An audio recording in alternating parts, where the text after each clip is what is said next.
put the spotlight on Sydney McNeill from AndHumanity. And I'll let Sydney sort of introduce herself, get her screen shared and everything. And thank you all for joining us in this room. Hello, everyone. Thank you for being here. Just give me 1 second while I get set up. And as you're doing that, I'll just remind everyone, we'd ask you to stay muted. But if you have questions, feel free to raise your hand. We've kind of told all the speakers to leave some time at the end for questions. So feel free to put things in the chat or raise your hand and we'll get to some questions at the end. And feel free to put comments or questions, anything in the chat as we go.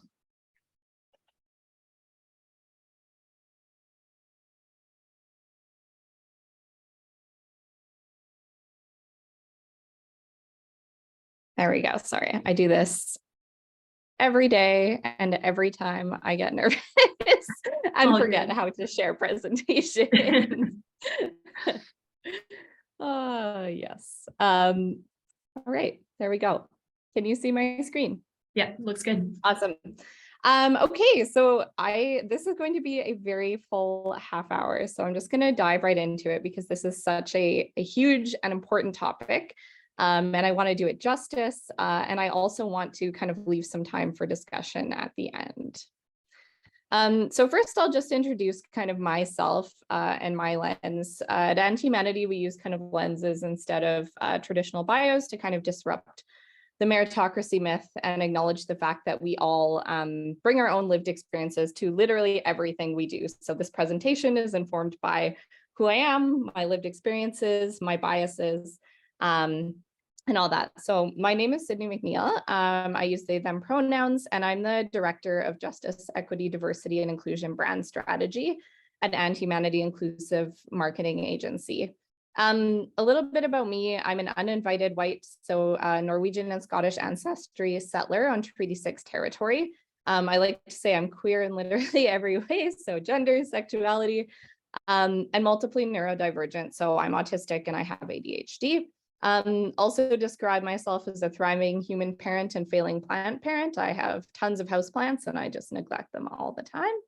Currently super pregnant, having a baby in 2 months here. I love people, progress, justice, and growth.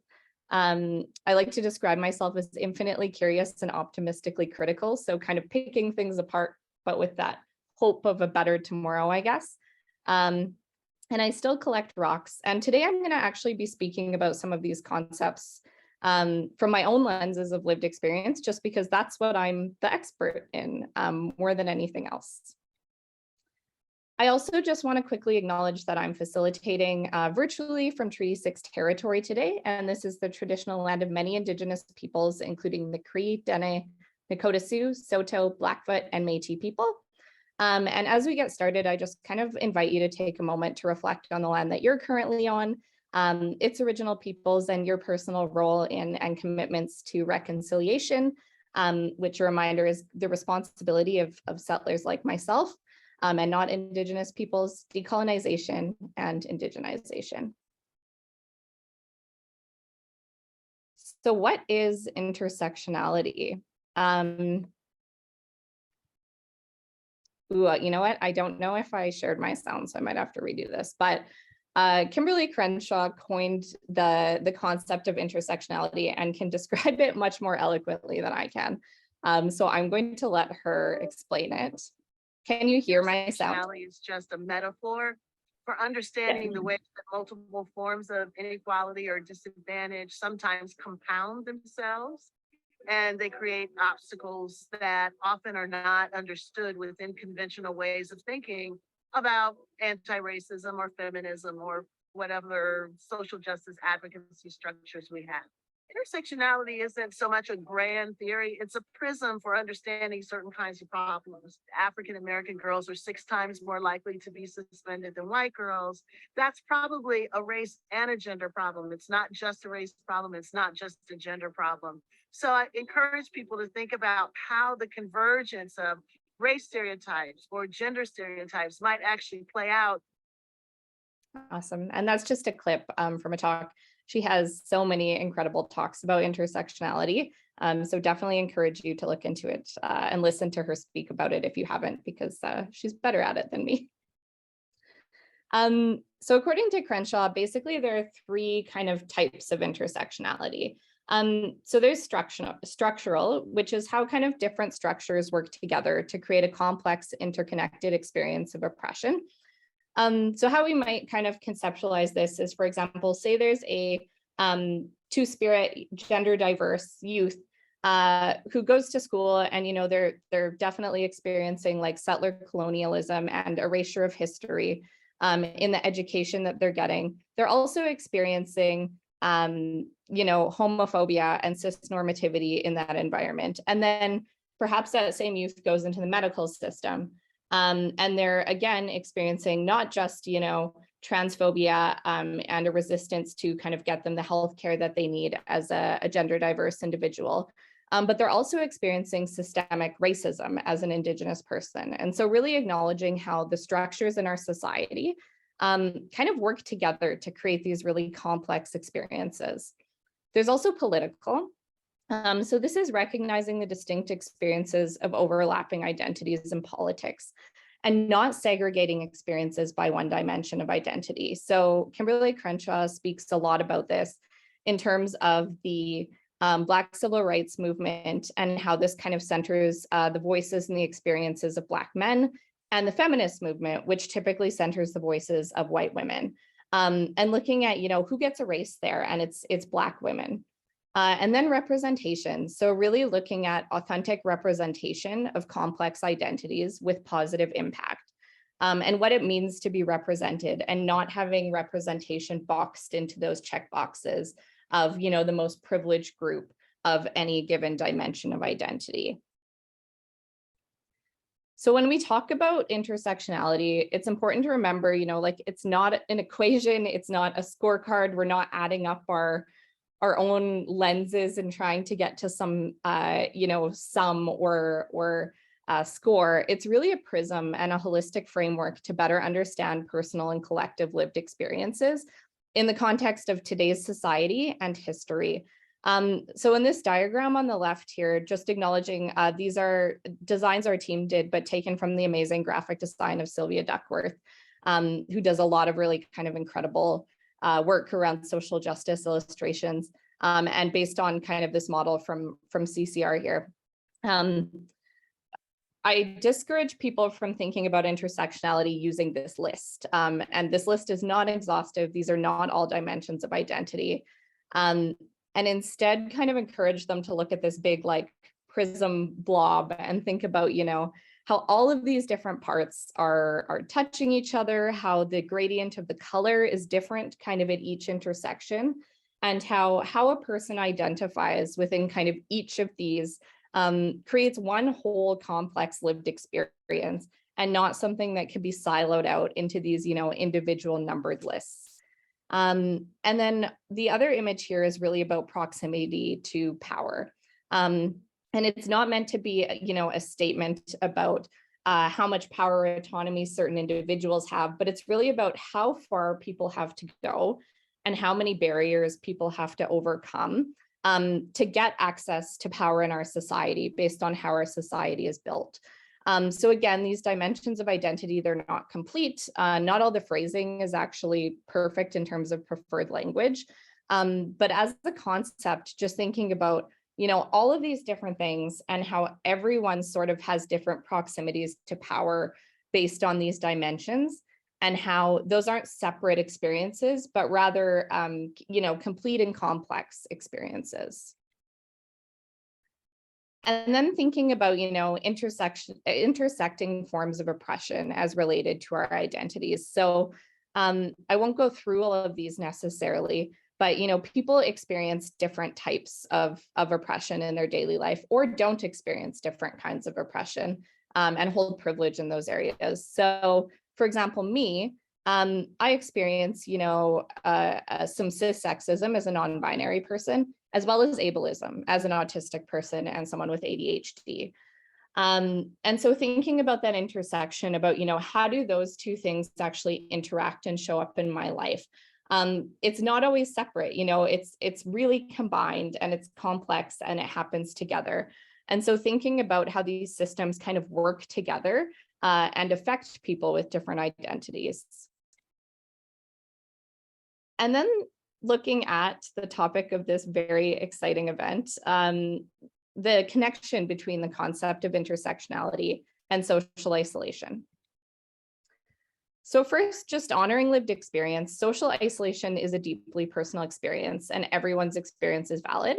And some people might not experience social isolation in the context of systemic oppression, and that's still valid. But social isolation can definitely be caused, compounded, and influenced by systemic oppression, which is really disadvantaging some while advantaging others. And this is rooted in a historical context. It happens at a systemic level in different institutions of our society, on a personal level, at an organizational level, and kind of a broader cultural level. And really, it's lonely. Looking back, I can speak to this personally. Looking back at those three types of intersectionality, there's that structural intersectionality. It's really lonely to be constantly disadvantaged and discriminated against by and within social structures. It just creates this feeling of othering, this feeling of not being worth, this feeling of being different and having to either be invisible or be at risk, basically. It's also lonely in that political aspect to be just erased from dialogues around political change and social justice. And to have your identity basically forgotten in these very segmented kind of spaces and conversations. And it's also lonely to never see yourself represented positively or even at all. And I actually am facilitating another session on inclusive marketing this afternoon, and I won't talk too much about that because we'll talk about it there. And then there's kind of barriers to interpersonal connection that comes with some of these systemic oppressions. So equity deserving groups can face additional barriers to connection and increase this decreased sense of belonging. And just some examples, but relationships affected by intergenerational trauma.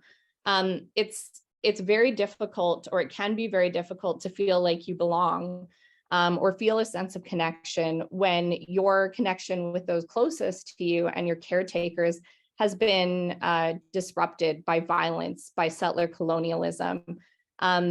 There's also this inability to access or participate in physical or digital spaces. It's really hard to connect with people if you can't enter a space, if it's not accessible to you at all.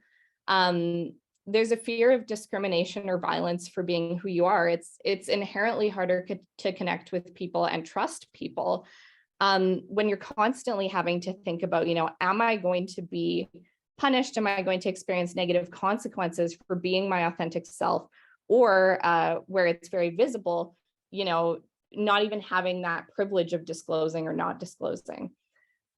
Being expected to prioritize the comfort of the dominant group, tolerate microaggressions, and answer intrusive questions.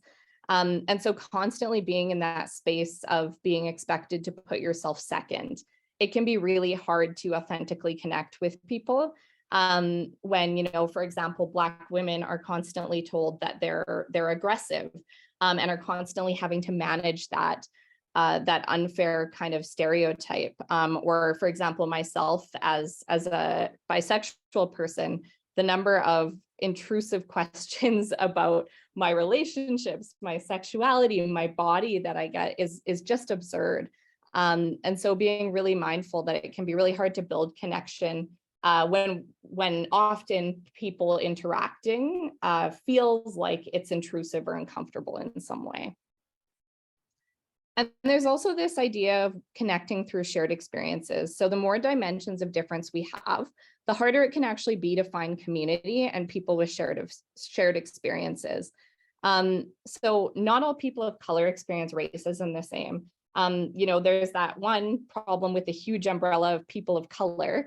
Indigenous people do not have the same experiences as, Black people do not have the same experiences as someone who lives the intersection of being Black and Indigenous, and that's often an erasure that happens. And then within that, you know, people of different genders, disabled folks, all have those different experiences. Not all disabled people experience ableism the same. As a white settler, I have a ton of privilege in our medical system that other people don't have. Not all gender nonconforming people experience sexism the same. For example, my experience as a non-binary person is very different than a two-spirit person, where gender might be tied to culture, and that also might be intersecting with the system of oppression of racism. So just being really mindful that kind of the more dimensions of difference that you have, the harder it can be to find community and to connect.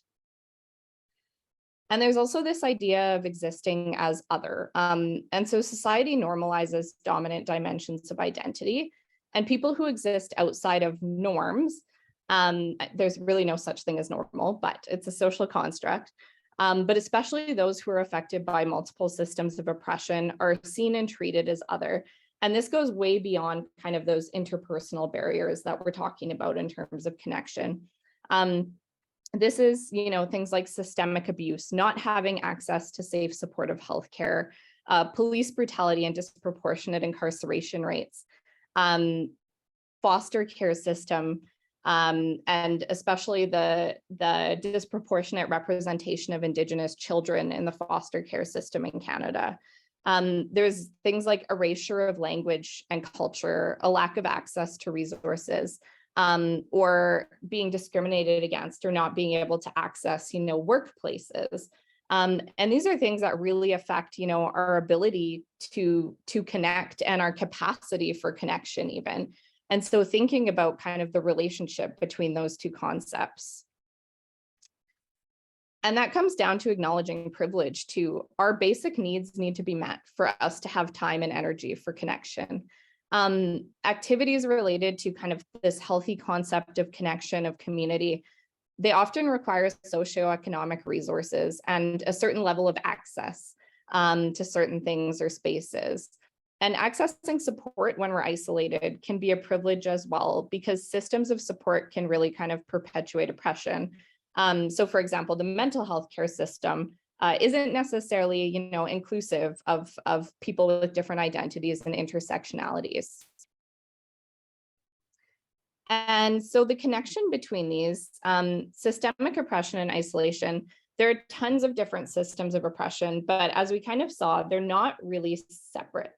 And so lots of our kind of dominant societal beliefs that caused isolation are rooted in our history of white supremacy, colonialism, and Eurocentrism. And these are ideologies which then kind of value things like, you know, patriarchy, and the position and the power of men, which is both harmful to men, women, and folks of other genders. You know, heteronormative monogamy and family structure, things like independence, which can perpetuate ableism.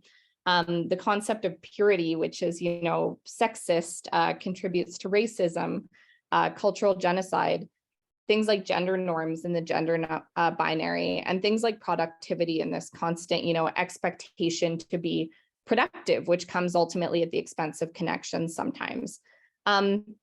So we can't address one at the expense of another. We can't address feminism through the lens of white privilege. We can't address, and at the expense of people of color, we can't address ableism and only acknowledge, you know, those who have the socioeconomic resources to access certain supports.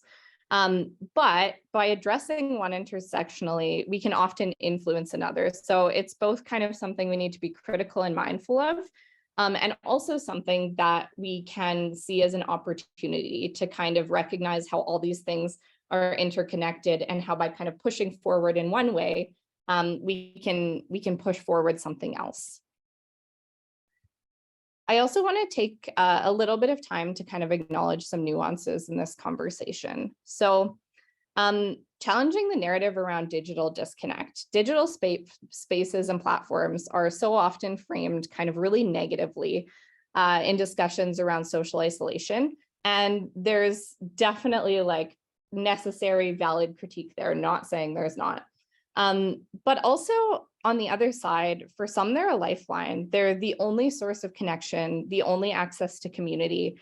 I came out as bisexual online in high school before I did to anyone in real life. I came out as non-binary in anonymous online spaces as an adult, before I did to anyone in my real life. Sometimes people aren't safe at home. Sometimes people aren't safe in their physical communities. And so how can we use digital spaces to actually harness connection and kind of manage some of those inequities that can happen? There's also this idea of uplifting joy, and that we're not helpless in trauma. I always feel really icky after I go to like a 2S LGBTQIA talk and I hear about, like how much more likely I am to harm myself or experience, sexual assault or something like that. And I feel like there's so much that gets missed sometimes in these conversations. So equity deserving people and groups face more barriers. And intersectionality is about acknowledging oppression, and that's essential to do.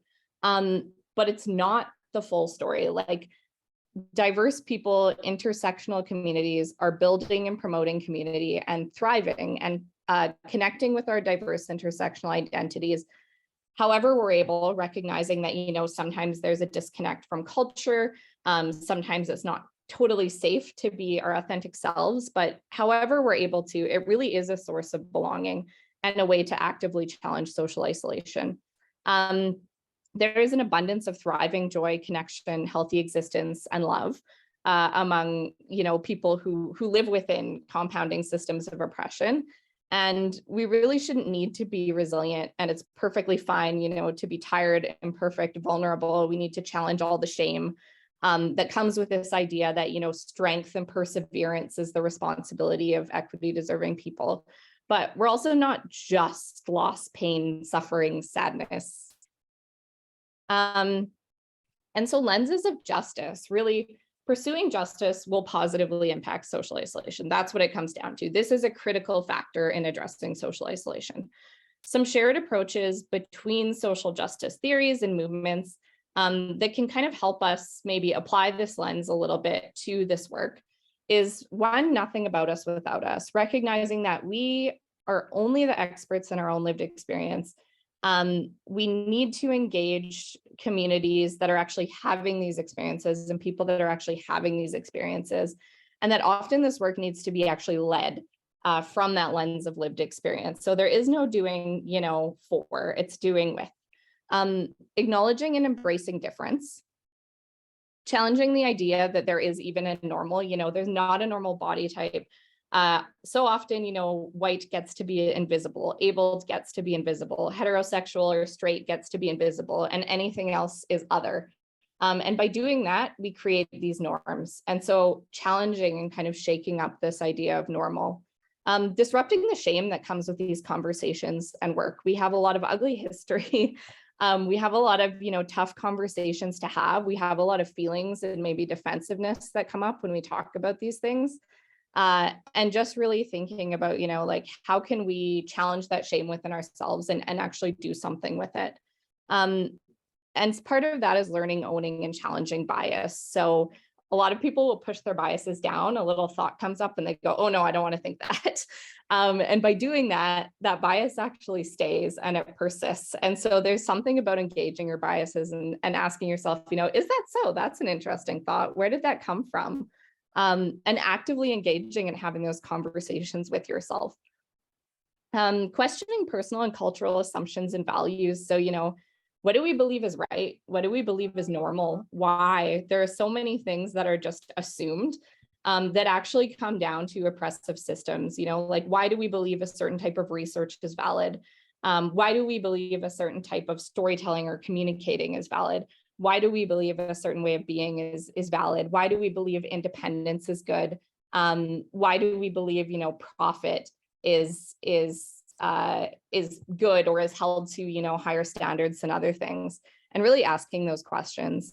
And then thinking critically and learning the history. We can't, if we're not engaging actively with these concepts and these conversations, if we're not aware of the world we're living in and how we got here, we simply can't, talk about social justice or address intersectionality at all.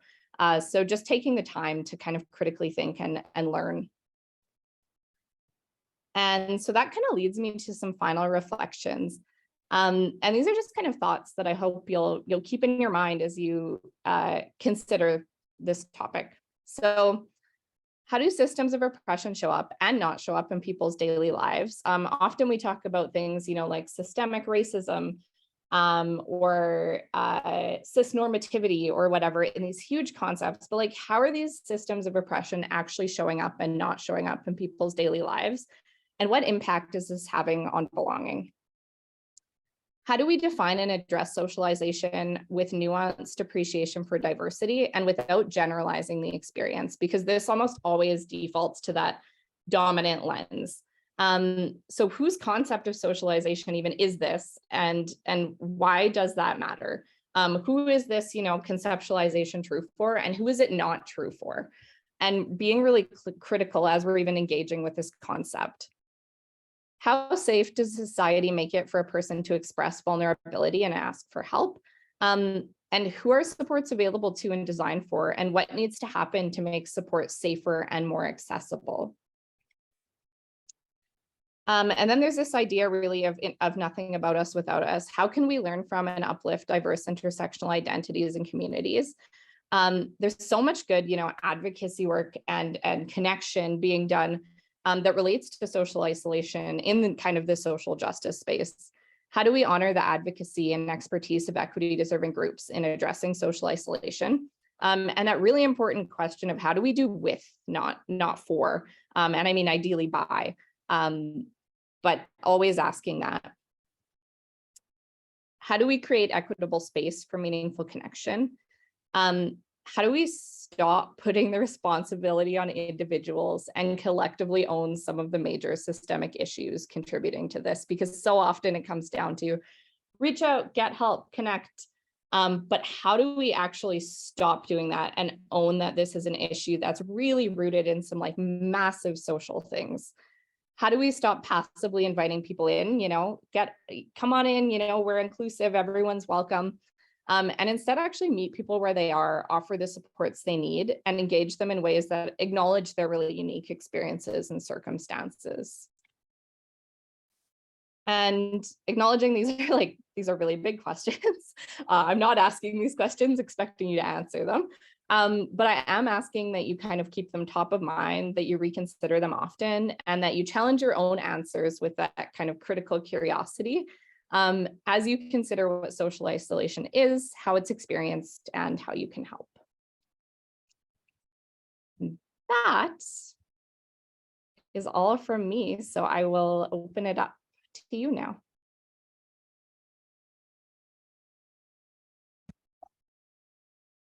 Feel free to unmute or put any questions you have in the chat. Got a few minutes before our next presenter starts.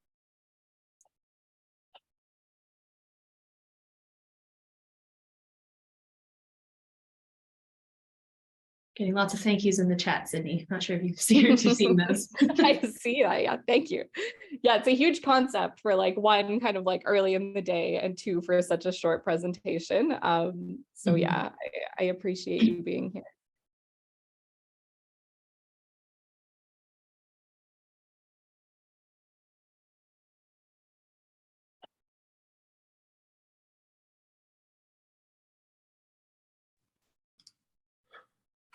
I was going to type, but it's a lot to type.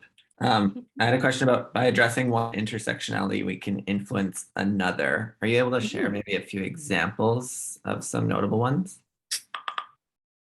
Yeah, so I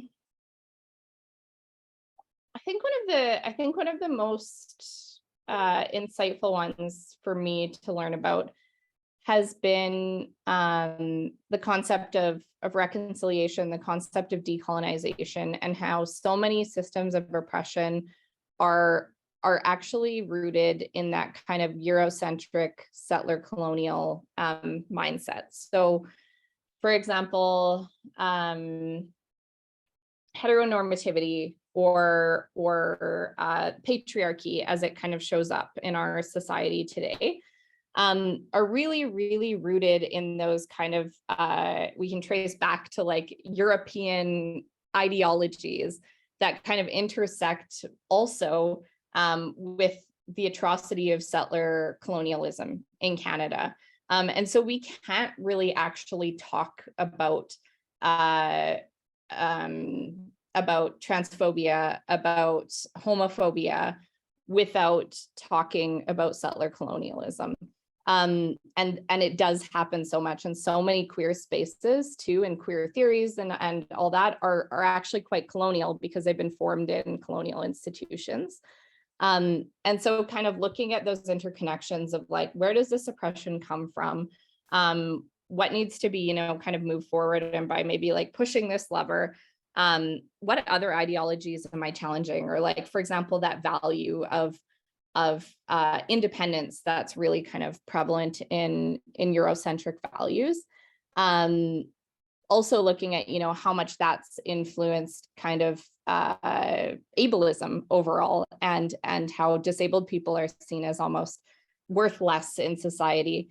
Yeah, it's kind of a rambly answer, but I hope that helped. All right.